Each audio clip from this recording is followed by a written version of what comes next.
ఓనర్ది తప్ప, నా కొడుకు రూపాయి పెట్టింది నా కొడుకు తప్ప. నీది న్యాయమా చెప్పు? అవును, రెండుకున్న వాళ్ళకు టైం ఇయ్యా, సొంతం కట్టుకున్న వాళ్ళకు టైం ఇయ్యకు.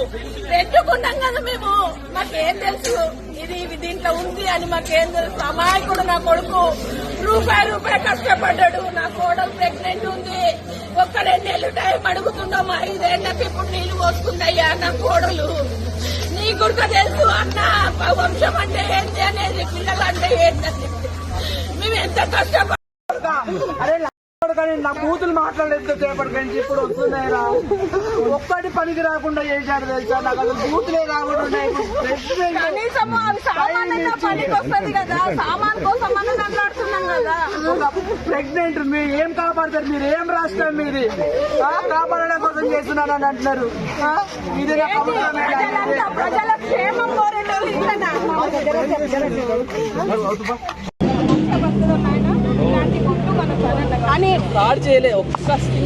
కాదు సార్, ఇప్పుడు ఓనర్ మోసం చేసిందా?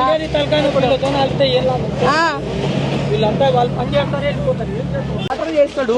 కాంగ్రెస్ రావాలని మరీ పోరాడాడు సార్ తెలుసా? ఇప్పుడు తనే స్వయంగా తన నోటి నుంచి అన్నాని, నా నోటి నుంచి అన్నందుకు నాకు మాట్లాడడానికి కూడా నా మాటలు లేవన్నా తిడుతున్నాడు తెలుసా? ఏ మీడియా వద్దు ఎంత బాధ వేస్తుంది తెలుసా? తనకు ఒక ఉపాధే కదా. కాంగ్రెస్ కార్యకర్త అన్ని పనులు పెట్టుకొని పోయేవాడు తెలుసా? నాకు చెప్పేవాడు కాంగ్రెస్ వస్తే అది వస్తుంది అన్న, ఇది వస్తుంది. చెప్పినా ఏం చెప్పినా వద్దు పద. ప్రాణాలు పోయినాక ప్రాణాలు వస్తాయా సార్?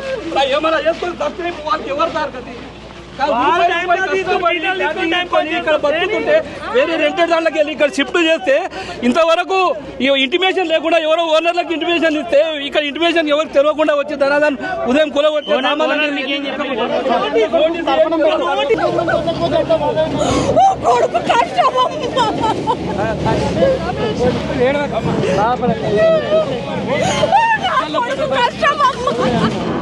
అక్కడితో ఆపండి, ఇక మేము తీసేస్తాము. అక్కడితో ఆపండి, మేము తీసేసుకుంటాము. అక్కడితో ఆపండి, మాకు వద్దు. అక్కడితో ఆపండి, వద్దు. అందరితో ఆపండి, మేము కట్టుకోము, మేము తీసేసుకుంటాము.